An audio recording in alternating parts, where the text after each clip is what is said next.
Itu salah satu contoh ya. Saya selama ini kalau diskusi di ini mengikuti ini kan sabar. Tapi khusus menghadapi Pak yang kemarin itu, saya udah 3 kali ketemu sama dia dalam pertemuan pertama kali dulu di Rakyat Bersuara, itu juga bentak-bentak kayak gitu. Tapi dulu saya masih nanggapi masih agak nggak inilah. Terus di televisi juga gitu. Terus kemarin terakhir itu. Apakah mungkin terlalu cerewet Pak gitu? Enggak, saya ingin menunjukkan bahwa rakyat pun bisa marah dengan gaya dia. Nah, kemarin saya tunjukkan kalau rakyat itu biasa, ya kayak gitu kemarin itu. Gitu. Tapi saya dengan mengorbankan saya punya apa itu, ya harga diri lah, pasti saya pasti dibully. Saya udah merasa itu. Dengan kayak gitu tuh pasti akan dibully. Dan yang betul akhirnya kan saya dibully, wah kok kalah debat kok marah-marah, kemudian penasihat ahli kok kayak gitu. Wah udah, itu sudah risiko yang saya hadapi ya. Selama saya kalau tampil di TV itu, kalau ada apa kata-kata yang bisa dibully itu pasti dibully panjang, dan saya udah dihujat oleh medsos. Wah udah dibilang jenderal goblok lah, kok bisa gitu. Bagi saya nggak apa-apa, karena yang bikin itu saya yakin itu paling buzzer lawan yang ingin menjatuhkan atau meruntuhkan kita yang apa membela kebenaran ini. Tapi kalau dalam khusus ini ya, kasus-kasus ijazah ini, sejak saya udah tampil kira-kira sebulan yang lalu ya. Nah kalau Pak Jenderal melihat ini, minta maaf, ketika Pak Jenderal melihat ini kasus ijazah ini kan sudah lama nih, hampir mau 10 tahun ya Pak Jenderal. Dan ini apakah ini proyek atau sengaja dimainkan terus biar ada isu gitu? Saya tidak akan mengatakan apakah ini proyek, apa ada orang yang di belakang yang memainkan gitu. Tapi saya hanya akan menceritakan fenomena yang terjadi di lapangan. Fenomena yang terjadi di lapangan dari kacamata saya sebagai mantan penyidik polisi. Saya di sini saya ngomong ya, saya tidak akan mengatakan saya penasihat ahli Kapolri, enggak ya. Tapi saya sebagai pengamat polisi aja sekarang. Karena tapi ini orang tahu bahwa Bapak sangat dekat dengan Kapolri. Saya sekarang masih penasihat ahli Kapolri. Tapi saya kalau bicara di depan umum ya, di televisi itu saya selalu memposisikan diri saya adalah perwakilan dari orang yang tahu mengenai kejadian yang berkecimpung, yang berlangsung berkaitan dengan polisi itu kejadiannya kayak gitu, dan itulah kalau menurut sudut pandang polisi kejadian itu seperti itu yang saya ceritakan pada masyarakat. Karena kan kejadian yang di lapangan itu kan tidak seperti oleh masyarakat, tidak dipahami bukan dari apa yang terjadi, tapi kan dari apa yang diomongkan oleh mereka itu ya, yang selama ini selalu memframing kan Kalau saya lihat selama ini ya, saya kembali pada pokok ya. Ini gonjang-ganjing mengenai ijazah palsu ini kan masalahnya kan terjadi karena terjadi ya persengketaan antara orang-orang yang dendam dengan Jokowi. Berarti apa yang digulir itu provokasi gitu? Ya, jadi ini apa yang terjadi di lapangan itu, kenapa kok rame? Karena ini terjadi pertentangan pendapat antara orang-orang yang dendam dengan Jokowi dengan orang-orang yang simpatik dengan Jokowi. Itu poin yang pertama kali. Nah, entry poinnya adalah tuduhan bahwa Pak Jokowi itu pakai ijazah palsu. Itu kan masuknya kan gitu kan. Nah, kemudian karena mereka saling menuduh, yang menuduh ijazah itu adalah palsu, dia menunjukkan bukti-bukti di mana-mana, di media.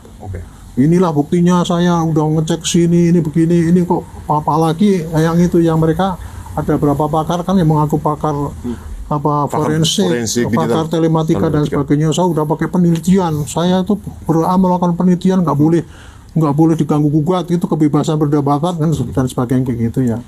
Nah mereka, tapi secara umum mereka menuduhnya bahwa ini adalah ijazah palsu itu dengan menunjukkan bukti-bukti dan diumbar di media.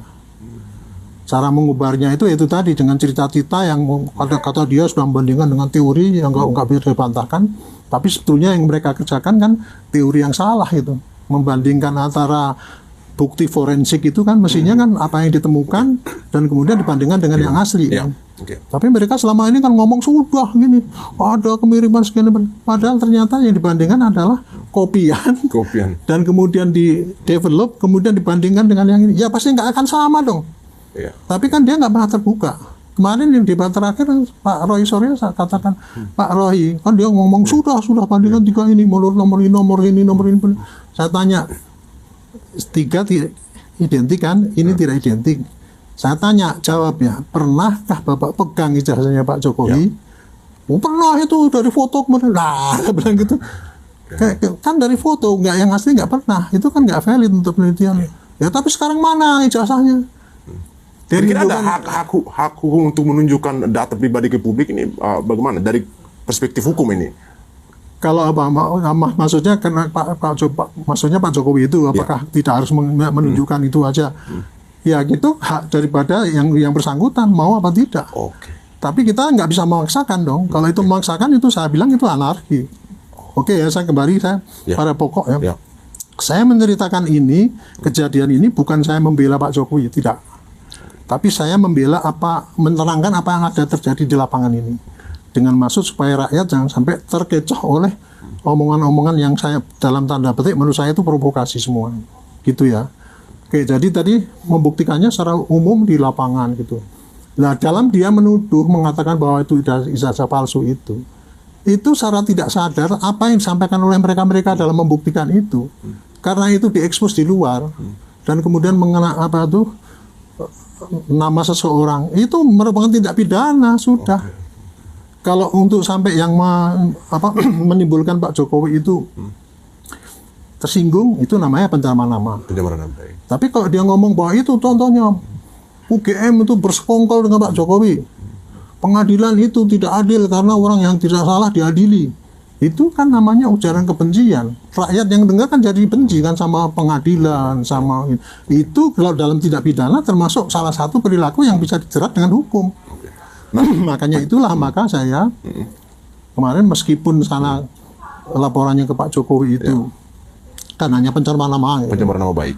Pengacaranya kan ngotot, nggak ada itu provokasi. Ya memang di situ tidak ada. Tetapi yang apa Anda sampaikan selama ini itu muncul banyak instrumen menuju pasal 27 31 ya itu ya. Dia kan mengatakan memang yang dilaporkan oleh Pak Jokowi kan pasal itu gitu kan. Jadi hanya pencemaran nama karena itu, dan itu pun pasti delik aduan. Nah maksudnya saya tidak boleh memaksakan yang delik aduan itu kemudian dari LP yang lain-lain itu tadi. Yang saya ingin terangkan adalah apa yang dia lakukan ini dalam rangka menunjukkan bukti-bukti yang palsu itu, caranya di publik itu bisa dikonotasikan sebagai suatu ujaran kebencian kan, kebencian rakyat kepada UGM. Kenapa kok dia sekongkol sama Pak Jokowi? Ujaran kebencian kepada Lafor, ternyata dia tidak fair. Kan gitu kan semua pada pejabat-pejabat di Bareskrim nggak jujur dan sebagainya. Nah ini taruhan Pak mengenai ini hasil penyidikan dari Dirtipidum kemarin yang sudah dihentikan, dan ini menimbulkan mereka malah tidak percaya gitu. Itu contoh, Pak. Itu contoh bahwa apa yang mereka perjuangkan itu menunjukkan cara-cara yang bisa dijerat dengan tidak pidana. Karena apa? Dia menghasut orang untuk tidak percaya pada putusan pengadilan maupun putusan tindakan polisi. Itu disalah-salahkan kan, bahkan si Rismon itu lebih sadis lagi. Dia nunjuk-nunjuk yang dulu-dulu yang nantang Kapolri ini gimana nih? Kapolri ditantang, Kapolri ditantang, kemudian itu kombes yang dulu katanya menangani kasus Jessica itu dia bilang itu ini harus dihukum seumur hidup. Itu omongan kayak gitu itu di dalam pidana ada aturan pidana. Bisa kena pasal nih, bisa kena pasal kayak gitu orang. Berarti benar yang seperti Bapak katakan bahwa saksinya tersangkanya ini bakal bertambah. Ya, itulah saya katakan. Saya kan sebagai polisi ya, dengan cara tingkah-tingkah mereka itu berbuat gitu-itu, kan semua terrecord. Jadi ada jejak digital kan. Berarti udah operasi senyap di belakang nih Pak. Banyak sekali jejak digital ya, yang itu apabila dikembangkan bisa menjadi itu bukti bahwa itu unsur pidana. Pidananya apa misalnya? Ujaran kebencian lah, fitnah lah. Terus apa lagi? Ada 3 yang saya ingat itu, saya lupa lagi. Tapi intinya gitulah. Saya bukannya mengancam mereka, enggak. Saya hanya ceritakan, tolong cara memperjuangkan itu, yang saya nggak mengatakan harus etis, nggak perlu. Tapi tolong jangan melanggar hukum. Tapi mereka kan saya nggak mau tahu hukum. Ini berarti menghalang-halangi kebebasan saya, orang kita kan gitu kan. Itu contohnya gitu. Berarti potensi Pak Rismon ini dengan kata-kata yang dia kemarin memprovokasi, terus mengancam, intimidasi, mungkin itu bisa masuk juga. Ancaman kalau yang disampaikan oleh Pak Rismon itu kan dia apa? Dia nuduh ijazah palsu dan sebagainya gitu kan. Dia nantang Kapolri maksudnya, nantang Kapolri. Itu saya kalau gitu itu Nggak, kalau yang nantang Kapolri itu saya nggak ngerti itu apakah itu masuk pidana apa tidak. Karena itu hanya omong apa, seorang jagoan nantang-nantang boleh saja, silakan aja. Tapi ada Pak Roy ini. Tapi kalau menuduh, menuduh ini Pak Polri brengsek ini. Nah itu yang namanya bisa melakukan dia ujaran kebencian ataupun apa pencemaran apa kan gitu. Kalau sampai dia menuduh yang gitu, contoh kepala lapor yang dia itu apa memanipulasi kan gitu kan, itu kasusnya Jessica itu kan gitu. Nah, itu bisa dia katakan itu memfitnah kan itu, karena memang kenyataannya nggak bisa belum dibuktikan kan gitu. Contohnya kayak gitu. Jadi di belakang kasus-kasus ini karena tadinya itu dari pihak sana itu cara memperjuangkan bukti-bukti itu diumbar di sosial media dan ada jejak-jejak digital yang itu jejak-jejak digital itu adalah jejak digital untuk menunjukkan bahwa adanya suatu ujaran kebencian, provokasi, fitnah dan sebagainya itu. Nah, kalau lihat kemarin kan Pak Roy ini sempat bilang gini, Pak Jenderal, saya berani gantung di Monas kalau ijazah Pak Jokowi ini asli. Dan itu, ada bohir, ada orang yang membiayai di belakang proyek ini. Ini saya yakin Pak Jenderal ini sudah melakukan operasi senyap ini. Kira-kira apa nih informasinya gitu.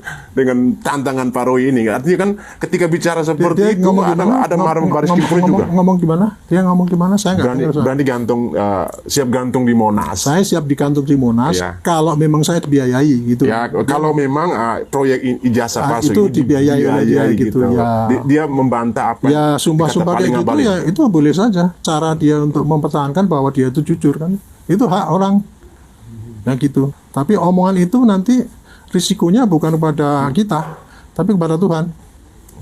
Itu aja. Itu biar dia bertanggung jawab pada Tuhannya sendiri lah. Nggak usah ngajak-ngajak orang lain untuk membuktikan dia itu benar apa tidak. Karena bagi saya itu sumpah seperti itu nggak ada kaitannya dengan urusan-urusan yang terjadi di lapangan ini gitu. Kalau saya yang urusan yang terjadi di lapangan ini adalah gara-gara tadi ada tuduhan-tuduhan secara liar dan saya katakan ya. Liar di media sehingga menimbulkan justru ada tidak pidana di situ melawan daripada yang mau membuktikan secara hukum. Nah ini kan sudah lapor ke hukum, sudah ditindaklanjuti kan gitu kan, sudah hukumnya itu sudah mulai dari pengadilan di Sleman sudah diputus, tetap itu dibantah kan gitu kan. Terus kemudian dilaporkan Baris Krim sudah dihentikan, tetap dibantah lagi. Terus sudah diambilkan sampel dari Kama dibilang itu skongkel gamanya dengan ini kan itu kan.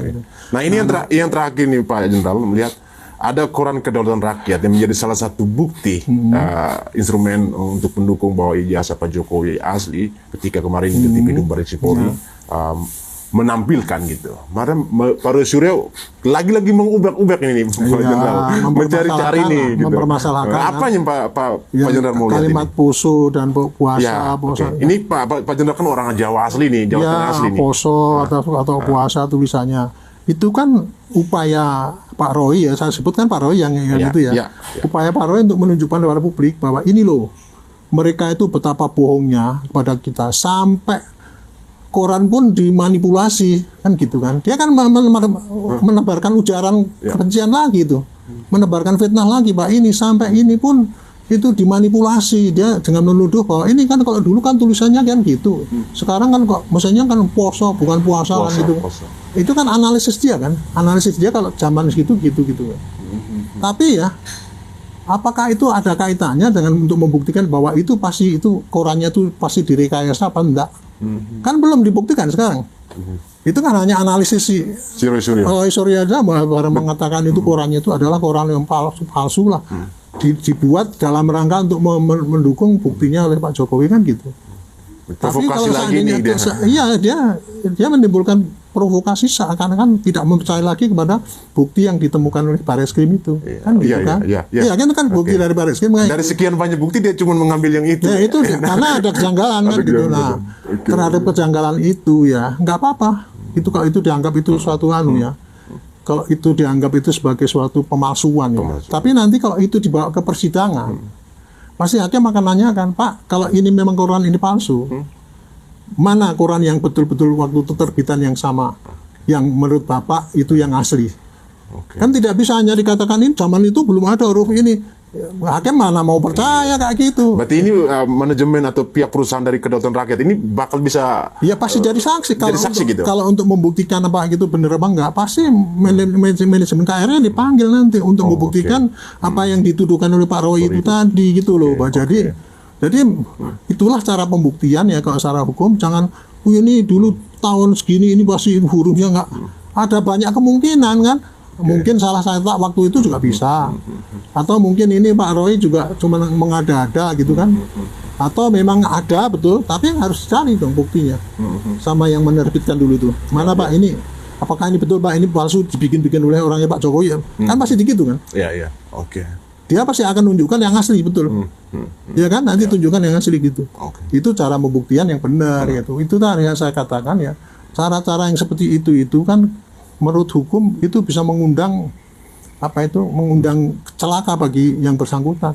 Saya disangkanya saya ngancem, kan kesusah kan ya. Bersama seperti soal pasal dikriminalisasi, mereka merasa dikriminalisasi. Iya, itu kan mereka gembar-gembar dikriminalisasi. Bambang yang sudah dihukum di sana itu kan oleh Siti Tipa dibilang itu dikriminalisasi. Wah sampai nangis-nangis saya ini kan saya yang sebagai rakyat apa yang namanya kriminalisasi itu? Kriminalisasi itu artinya kan ya bukan suatu pidana tapi kemudian dianggap sebagai pidana. Tapi belum ada pasal kan Pak? Ya enggak kayak gitu gimana Pak? Itu hakim yang memutus. Hakim yang memutus. Berarti mereka baper ya berarti?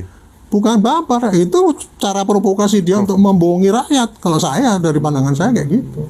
Pandangan hukum ya hukum. Ya dia karena ketidaktahuan dia ya. Ketidaktahuan dia bahwa cara dia ngomong gitu tuh bisa ditafsirkan sebagai dia itu membohongi rakyat kan. Dia mengajak perasaan rakyat iba bahwa ini orang yang tidak bersalah terus dihukum kan dikriminalisasi kan. Itu adalah karena perintah Pak Jokowi kan gitu. Kan dia bilang gitu kan, ini sampai hakim-hakim saja dituduh membela karena nyalakannya kepada Pak Jokowi. Sekali lagi ya saya tidak membela Pak Jokowi, tapi saya hanya menerangkan nalar ya. Nalar yang di lapangan kayak gitu tuh kayak gitu ya kalau yang wajar, tapi mereka memaksakan nalar mereka itu orang harus diterima oleh dia. Itulah yang jadi saya pikir-pikir ini susah kita untuk memahami orang yang tidak paham dengan masalahnya itu gitu. Nah ini Pak Jenderal, melihat dengan hasil di video kemarin ini kan mungkin pertanyaan saya ini mungkin akan mengganggu situasi di Barreskrim Polri. Kenapa tidak melibatkan masyarakat kemarin yang saat ini gelar perkara itu? Jauh sebelumnya saya sudah menyarankan. Itu ya mereka menuntut gelar itu saya justru dulu menyarankan. Saya gini ya, ketika melihat barang-barang bukti yang dilaporkan oleh Pak Jokowi dibandingkan dengan mereka ngomong di lapangan segala itu ya, saya udah menebak pasti nggak akan ada pidana. Saya udah menebak sebelumnya. Nah, saya ngomong dengan para penyidik itu, Dek, kalau seandainya Anda itu mau menghentikan gitu, lebih baik digelar supaya nanti Anda tidak dituduh lagi curang. Itu udah tak kasih tahu itu. Memang kalau di dalam peraturan perkap itu ya Pak, itu perkap itu yang bikin saya. Karena di dalam KUHP itu tidak ada aturan bagaimana orang melakukan penyidikan, tidak ada aturannya. Adanya cuman kewenangan penyidik adalah begini. Kalau dia mulai penyidikan kirim surat SPDP, cuman gitu doang selama 30 hari atau berapa hari harus sampai setelah lengkap sampaikan pada jaksa kemudian nanti mengalihkan ini. Cuman gitu petunjuk di dalam KUHP. Saya bikinlah penyidik bagaimana cara orang menyidik. Karena di dalam KUHP itu tidak ada pasal penyelidikan. Maka saya bikin tahap penyelidikan itu begini yang dilakukan. Saya melengkapi aturan yang ada, tak bikinlah itu. Makanya intinya di dalam tahap penyelidikan itu penyidik bisa melakukan apa saja, mengumpulkan barang bukti, mengambil foto, mengumpulkan bukti-bukti itu sepanjang dia tidak menggunakan upaya paksa. Upaya paksa itu misalkan memanggil dengan paksaan, menangkap nggak boleh itu, karena masih penyelidikan. Makanya ketika manggil pun dia hanya pakai undangan klarifikasi. Itulah bunyinya, itu tujuannya apa? Undangan klarifikasi itu kalau ada orang dilaporkan, Bapak ini mencuri saya ini pasti dipanggil dulu. Benar nggak kamu dituduhkan ini? Kan dia kan nanti akan menunjukkan bukti-bukti kan gitu kan. Nah, itu namanya undangan klarifikasi. Nah, kalau sudah masuk ke penyidikan itu barulah nanti ada upaya paksa. Kalau dipanggil nggak datang bisa perintah membawa. Itulah bedanya penyidik dengan penyelidikan. Nah, saya membuat itu gelar itu ya. Gelar itu dulu saya ingat saya bikin gelar itu dibikin selalu pada awal, tengah dan akhir. Dulu bunyinya gitu gelar itu ya. Gelar pertama itu adalah apa? Kalau kita terima laporan, kita mengadakan gelar. Kan nggak mungkin suatu kasus di tangan satu orang. Harus tim kan? Ya. Tim dipanggil semua termasuk pengawasnya gitu, Pak ini laporannya gini, berarti ini kira-kira saksi yang akan kita panggil ini itu namanya gelar pertama untuk menentukan rencana daripada penyidikan. Nah kalau gelar tengah itu misalkan sudah berjalan, nanti apa ada hambatan apa enggak itu atau apa ada pra peradilan, nah kita menyusun untuk anti pra peradilan itu gelar tengah. Nah gelar akhir kalau penyidikan sudah hampir lengkap, cek kembali. Baru dikirim, itu yang namanya gelar. Nah untuk proses gelar itu dulu ketika saya masih di Bidum ya, saya kalau gelar supaya saya itu dianggap adil, saya selalu kalau gelar kayak gitu tuh saya undang dari pihak yang lapor, terlapor, barang bukti, saksi ahli, saya seperti sidang terbuka itu. Nih Pak, datanya kayak gitu. Tapi kenapa kemarin tidak dilibatkan? Nah, kemarin memang itu tidak pernah dilakukan. Apa yang saya lakukan itu memang tidak ada keharusan di situ. Ya, kemarin itu kan seperti penyelidikan yang kemudian mau diputus bahwa itu tidak ada kan itu kan. Dia udah gelar kan, tapi gelarnya tidak mengundang orang lain, memang tidak ada keharusan di situ. Apa mungkin karena yang mereka yang itu ada perbedaan kemarin, ada Dumas dan juga ada yang menggugat gitu. Jadi sehingga keterlibatan gelar perkara ini dibatasi gitu. Enggak, kalau kemarin saya yakin pasti mereka gelar itu ya cuma penyidiknya sama pengawas penyidiknya sama unsur-unsur itu aja. Karena itu kalau memang normalnya itu ya apa semua kasus perkara ya kayak gitu Pak. Tidak ada keharusan terbuka orang harus datang, itu tidak ada. Apa yang saya sampaikan tadi itu kalau saya dulu saya memang punya ini ya, punya gagasan tuh pembaruan itu supaya betul-betul transparan, saya dulu gitu. Tapi teman-teman saya tidak ada yang mengikuti pola saya itu gitu. Itu makanya tidak salah kalau dia tidak mengundang orang luar, itu tidak ada keharusan. Jadi perkap itu bukan satu-satunya harus gini. Kalau situ sih Pak pengacara itu kan perkap nomor segini harus begini. Enggak ada itu perkap itu tidak ada mengharuskan kayak gitu. Melanggar perkap itu pun tidak melanggar aturan. Bapak yang susun. Saya yang bikin kok. Gitu. Jadi jangan nggak ada gelar khusus gitu. Tapi kemarin saya masih ngomong gini ya. Karena itu sudah terlanjur diumumkan bahwa itu bukan pidana kan gitu kan. Kan mereka kan kemudian nuntut supaya itu gelar pidana khusus, dia melakukan ke komplain ke Wasidik, nggak apa-apa, boleh itu. Oh ya. Dan itu masih terbuka kesempatan Wasidik itu kalau dia mau gitu ya, dia mau boleh nanti bikin gugatan baru. Bukan gugatan, gelar terbuka. Gelar yang terbuka itu, ya. Meskipun tadi udah dihentikan, tapi Wasidik kalau memang menampung pengaduan masyarakat, memang diperkirakan kemarin itu gelarnya ecek-ecek gitu ya, mungkin nggak ini, boleh dia lakukan lagi. Itu kalau Wasidik mau kan gitu kan, gitu. Tetapi kalau tidak, kemarin itu saya kasih fasilitasi. Seandainya Wasidik nanti ternyata tidak menggelar ya, ini kesempatan untuk menggelar itu ada nanti di Polda Metro. Karena di Polda Metro itu nanti prosesnya penyidikan juga diawali dengan pembuktian ijazah itu palsu apa tidak. Gitu loh. Jadi proses yang berjalan dengan laporannya Pak Jokowi. Iya, untuk lapornya Pak Jokowi itu kan apa? Tuduhannya kan pencemaran nama. Caranya bagaimana? Nuduh saya ijazah palsu. Nah kan yang harus buktikan kan ijazah itu palsu atau tidak. Dia nggak bisa cuma ngambil keputusan penyidik Barreskrim, oh ini berdasarkan Barreskrim bahwa ini palsu apa asli, berarti ini memang tuduhannya terbukti nah nggak bisa gitu.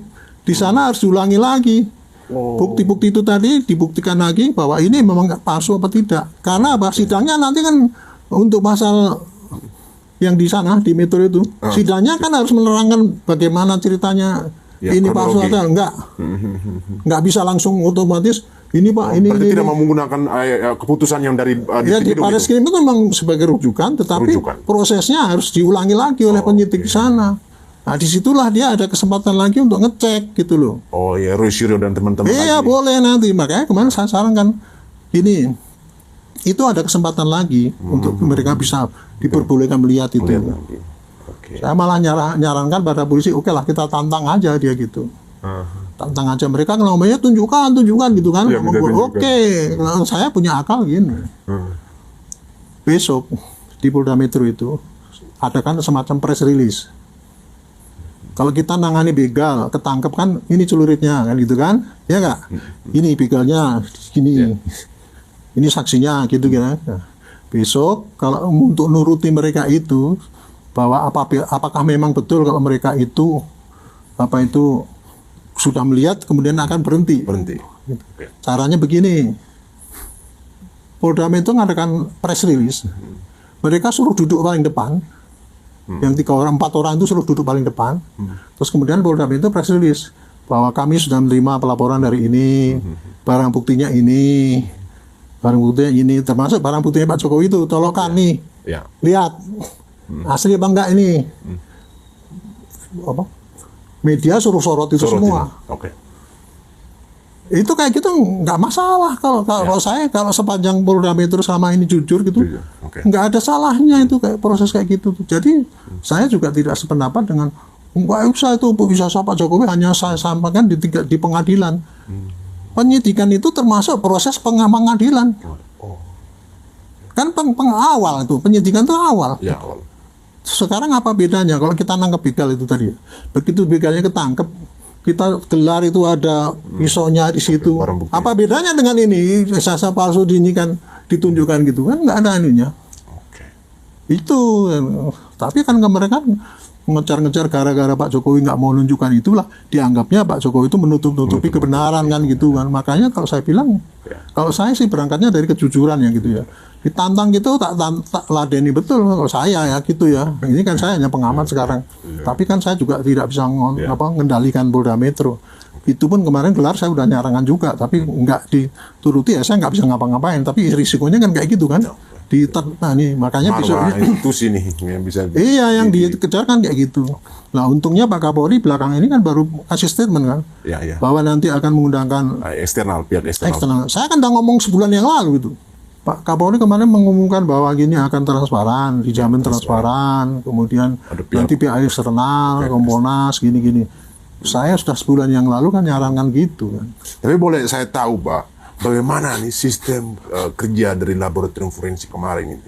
Ini kan masyarakat banyak bertanya-tanya apa yang dilakukan oleh Risma secara digital. Ini sistem kerjanya bagaimana? Mungkin pencocokan secara teknis kan disebar di media, tapi yang lebih detailnya itu seperti apa sampai membuktikan bahwa ijazah Pak Jokowi ini asli? Gini, kalau pembuktian ijazahnya Pak Jokowi itu asli apa tidak, ya kita harus melihat dulu ijazahnya Pak Jokowi itu dulu itu ijazah digital atau ijazah apa istilahnya analog. Ijazah analog itu adalah ijazah yang berupa kertas yang belum dibikin, dicap dan sebagainya itu secara analog gitu ya, dan kemudian dipegang oleh Pak Jokowi, itu namanya ijazah analog.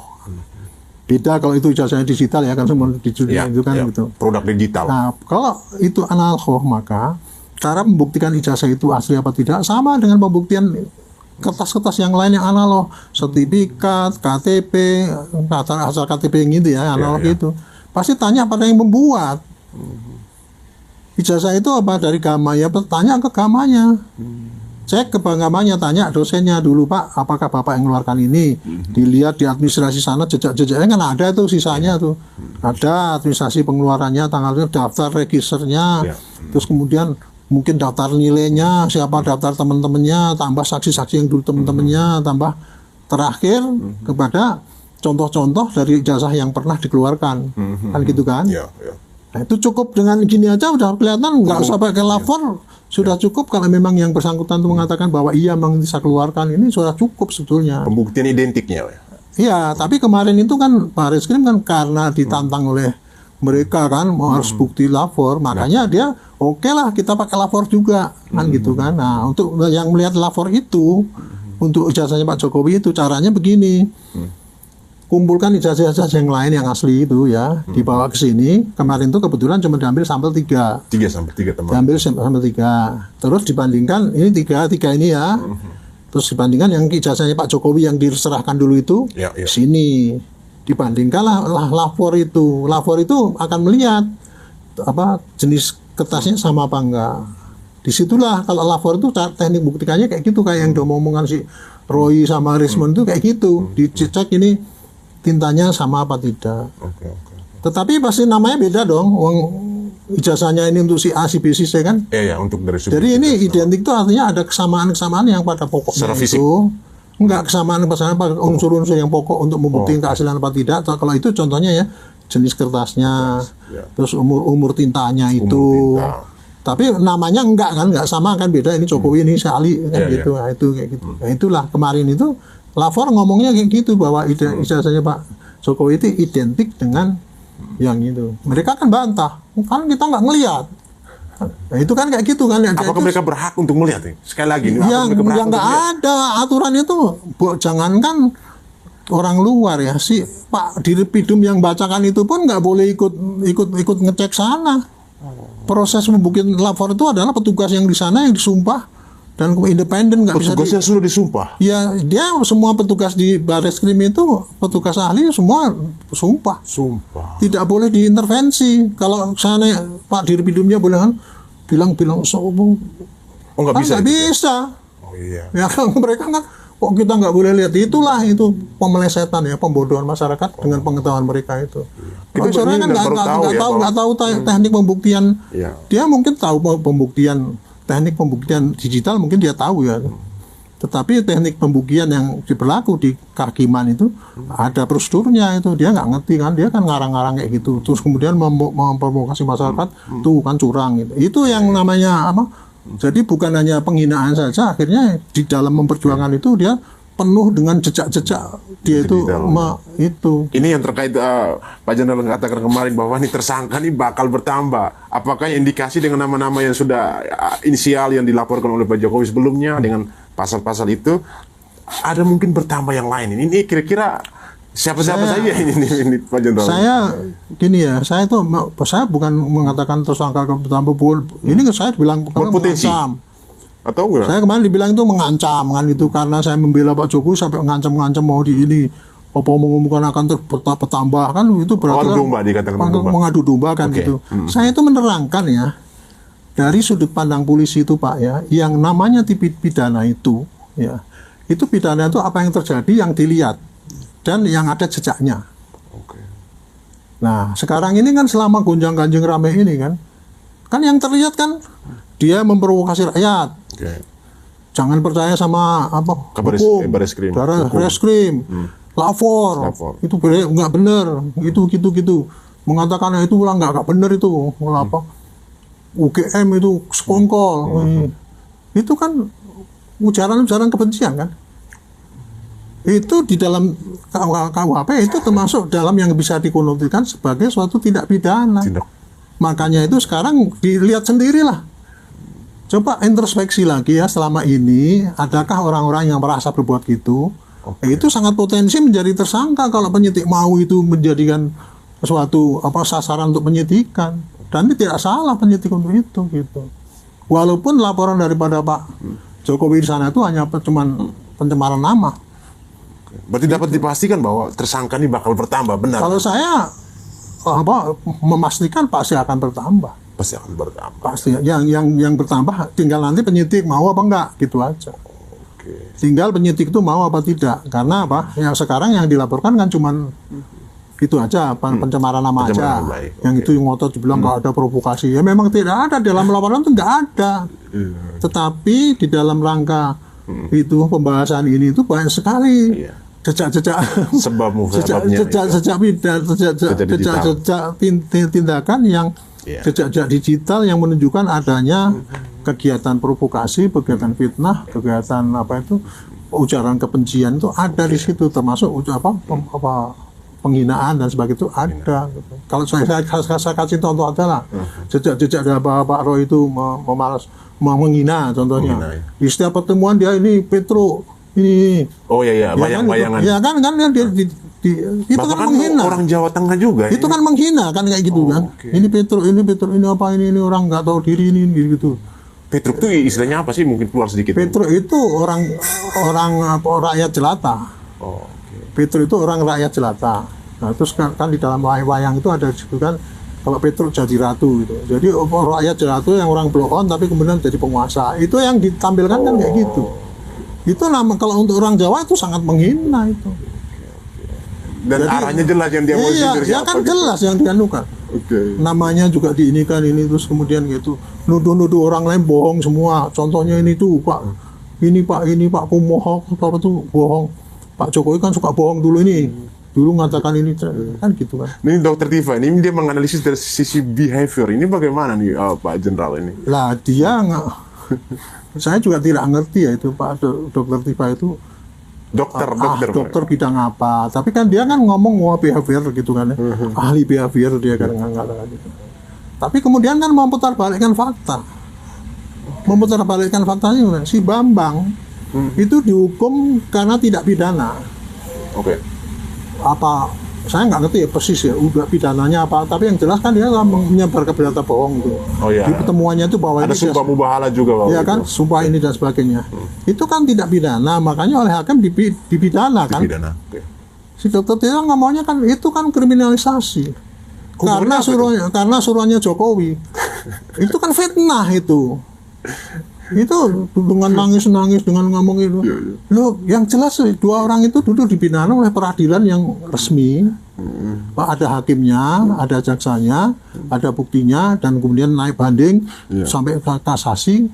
Saya nggak ngerti putusan yang terakhir. Tapi kan dia tuh udah inkrah sebagai orang yang salah karena dia melakukan tidak pidana. Tidak pidananya apa ya, itu bikin buku yang gini gitu. Oleh Tifa kan dibilang itu yang bikin buku kayak gini ini bukan pidana. Dia ngomong sama rakyat bahwa itu dikriminalisasi. Itu kan namanya juga provokasi jadi. Jadi membohongi rakyat supaya rakyat itu menentang dengan putusan pengadilan, supaya rakyat itu membenci pada Pak Jokowi. Kan itu ada ujaran kebencian dari situ kan. Boleh ditafsirkan gitu kan. Gitu. Iya. Secara hukum kan gitu. Kira-kira kayak gitu itu. Jadi yang kayak gitu itu saya bilang mungkin dia nggak merasa ya, dan mereka merasa nggak berbuat salah ya. Tapi orang itu mau berbuat salah apa tidak yang menilai bukan dirinya sendiri. Kalau orang gila semua mengatakan wah dirinya benar kan gitu kan. Tapi kalau orang yang waras kan bisa ngira-ngira ini perbuatan saya ini termasuk melanggar aturan atau melanggar etika atau melanggar pidana apa. Semua orang itu ya begitu lahir, begitu menjadi warga negara, begitu ada undang-undang dia dianggap tahu walaupun dia nggak pernah baca. Di undang-undang UHP itu ada kan pidananya kalau orang itu menimbulkan fitnah ini. Fitnah itu apa sih? Menuduh orang tapi ternyata nggak benar, itu kan fitnah. Kan gitu. Rumusnya gampang ya. Apa sih pencemaran namanya Bu? Pencemaran nama itu kalau saya ngomong-ngomong itu ada orang yang tersinggung.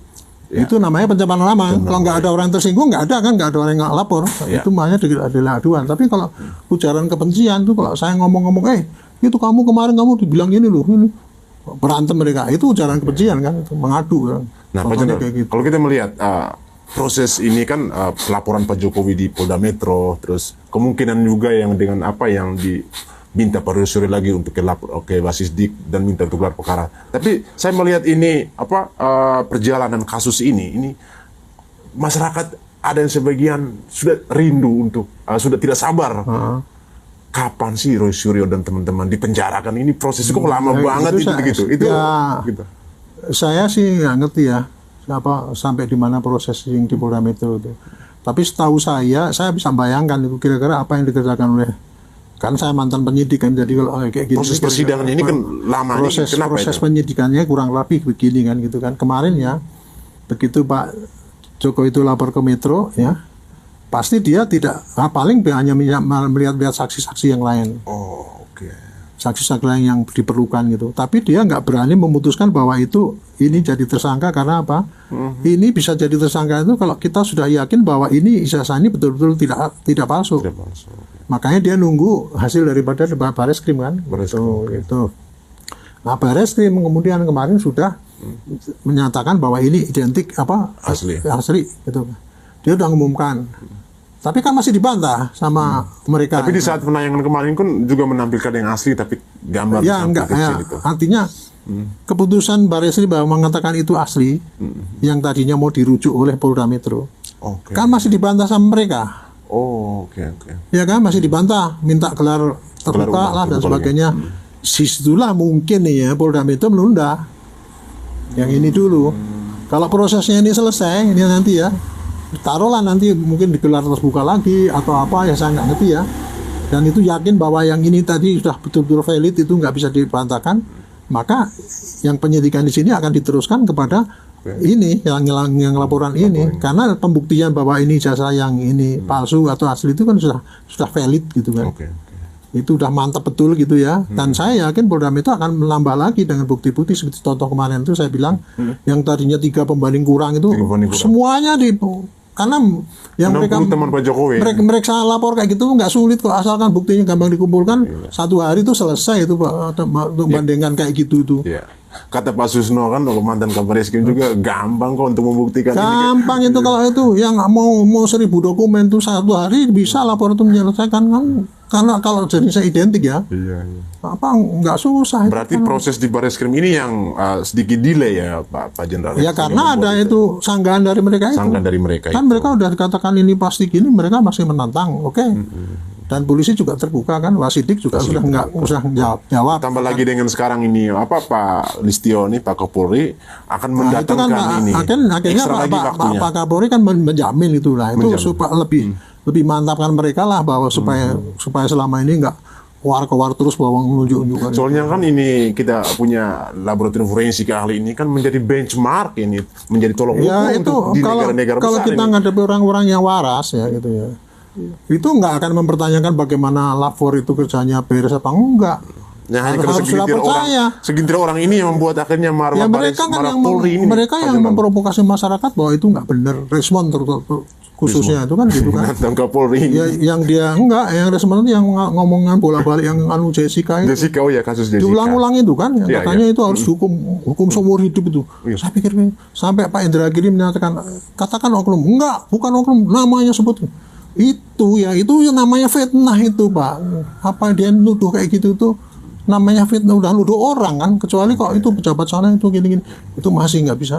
Sampai Indra Giri di podcastnya tanya, sebutkan oknum, enggak, dia masih ngomong gitu. Itu kalau orangnya itu tersinggung, dia bisa bikin laporan biar kena lagi sih Risman itu.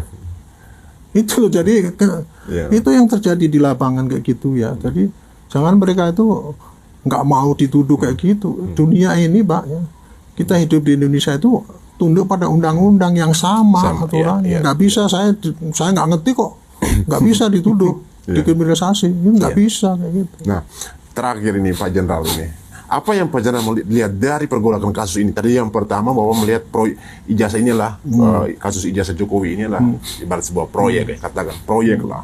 Nah, ketika bergulirnya hukum ini, yang saya ingin mendapatkan poin yang dari Pak Jenderal ingin mengerucut lebih kepada Pak Roy Suryo, Dr. Tifa dan Pak Rismon. Apa kira-kira yang Pak Jenderal punya bayangan ke mereka ini?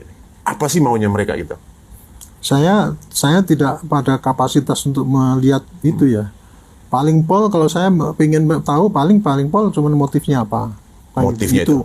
Dan motif itu pun kalau di dalam pembuktian suatu pidana itu tidak penting banget. Tapi kalau di dalam pembuktian pidana itu yang paling penting adalah pembuktian material, apa yang dikerjakan oleh dia diserta dengan bukti-bukti material yang ada.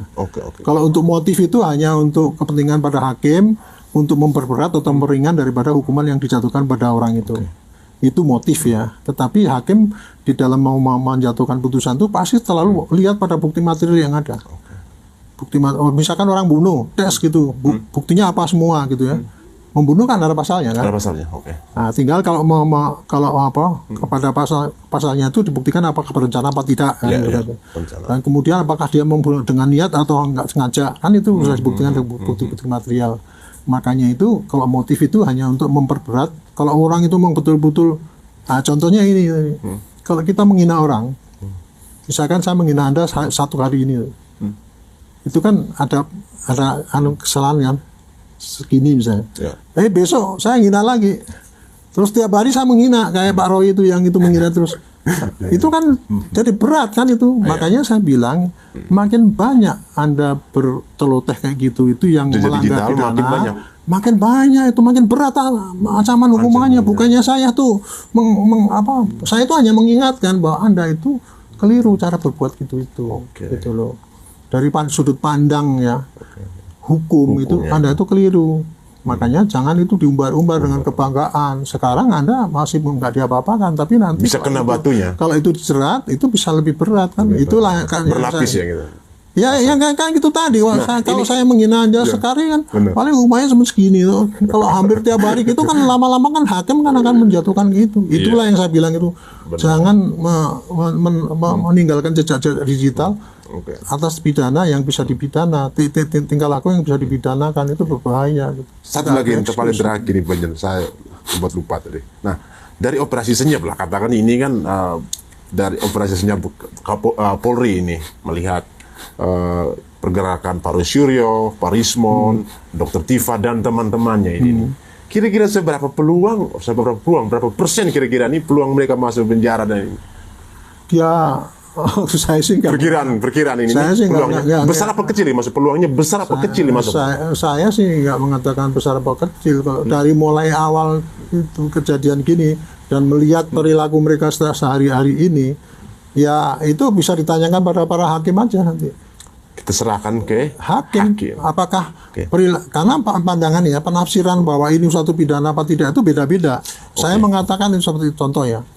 Ini berarti ujaran kebencian. Ada orang lain juga apa? Enggak kan, itu hanya bukan ujaran kebencian, tapi itu hanya apa tuh? Kebebasan berpendapat. Kan ada yang berpendapat gitu. Nah, itu nanti yang menentukan berat kecilnya itu adalah hakim. Nah, sekarang adalah tugas pokoknya adalah sebanyak-banyaknya penyidik itu bisa mengumpulkan bukti dan bukti itu bisa dikirimkan, dimasukkan dalam berkas. Bukti yang memberatkan, tapi juga dia harus adil. Sebanyak-banyaknya bukti yang disampaikan oleh si Pak Roy itu untuk menangkap, nanti masukkan semua dalam berkas supaya nanti bisa ditimbang-timbang oleh jaksa ini. Ini kira-kira yang beratnya memberatkan ini jadi pidana lebih berat mana? Nah, kalau jaksa nanti menimbangnya itu, oh ini ternyata emang berat ini, pasti dia akan jadikan dakwaan. Hakim nanti akan periksa lagi nih bukti-bukti yang dikirimkan, yang disampaikan oleh pihaknya Pak Jokowi yang mana? Bukti-bukti yang disampaikan oleh pihaknya ini mana? Dibaca semua itu. Makanya saya kemarin sering mengatakan mudah-mudahan nanti berkas itu banyak, tebal, segini tebalnya. Bekas korupsi ya? Iya, kalau yang namanya korupsi itu kan simpel kan, ada korupsi berapa gini-gini. Tapi berkasnya kan setebal gini. Karena itu untuk meyakinkan bahwa itu memang perbuatannya ada. Sama juga dengan ini, saya gitu. Sama Roy Suryo dan teman-temannya. Iya, semua itu jejak-jejak digital semua dimasukkan dalam berkas. Termasuk juga temuannya Pak Roy itu yang hasil penelitian juga di dalam berkas. Digelar di depan hakim biar menilai, Pak ini yang berat yang mana. Itu aja simpel, jadi nggak pakai prediksi. Jadi ini murni ya soal dari analisis hukum ya, Bapak sebagai analisis proses hukum gitu. Juga pengamat kepolisian ya. Tidak belain Pak Jokowi sama sekali, tidak, demi Tuhan saya. Independen ya. Tapi saya menyampaikan inilah kejadian yang sesungguhnya dari proses penegakan hukum. Dengan perspektif polisi kayak gitu. Tapi perspektif yang lain mungkin berbeda. Itu tidak belain sana belain sini. Mudah-mudahan rakyat tahu yang saya sampaikan ini adalah pencerahan, sementara yang dari mereka itu adalah itu tadi cita-cita yang sebetulnya kalau dikejar belum tentu benar pembuktiannya belum tentu gitu.